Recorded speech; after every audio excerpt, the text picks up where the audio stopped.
Speaker of the House Nancy Pelosi telling fellow Democrats that, guess what, she wants to see President Trump in prison. And President Trump firing back, as you can imagine. Roll tape. I think she's a disgrace. I actually don't think she's a talented person. I've tried to be nice to her because I would have liked to have gotten some deals done. She's incapable of doing deals. She's a nasty, vindictive, horrible person. Well, there you have it. That's the president's response. Joining us now, our good friend Herman Cain. Good to see you this morning, Herman. Thanks, Ashley. Thank you. The president had strong words for the speaker there, as you could see. Was he out of line? No, he was not out of line.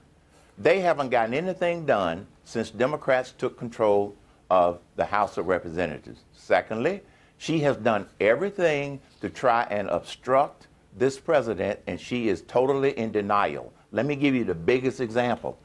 Look, I don't agree with name calling. I try to stay away from it because I have been called a lot of names. But in this case, how else is he going to be able to get his words replayed if he doesn't say something even more outrageous than she? Yeah. The southern border crisis is a crisis, and she and the Democrats are totally in denial.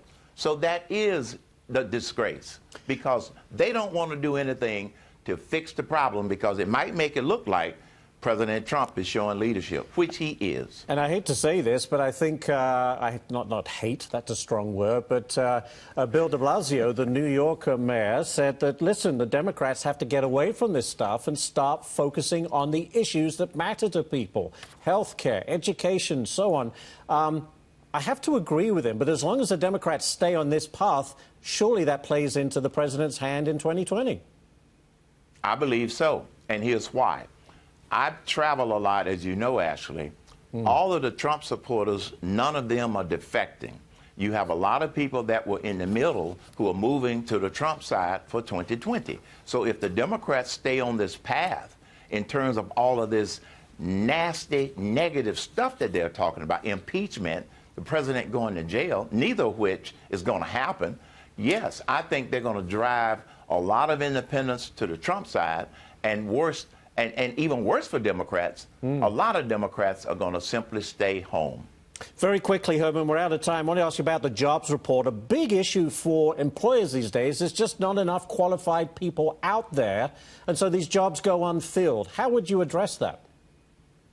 I would address that by having internally, if I was still running a big company, internally you need to have some job training courses. You need to have some job training activities going on inside your company. That's not going to go away. Right. A lot of people are reluctant to go find a new job because they don't know how to find a new job, and they don't know how to improve their skills. I would focus on retraining massively. That's what employers need to do.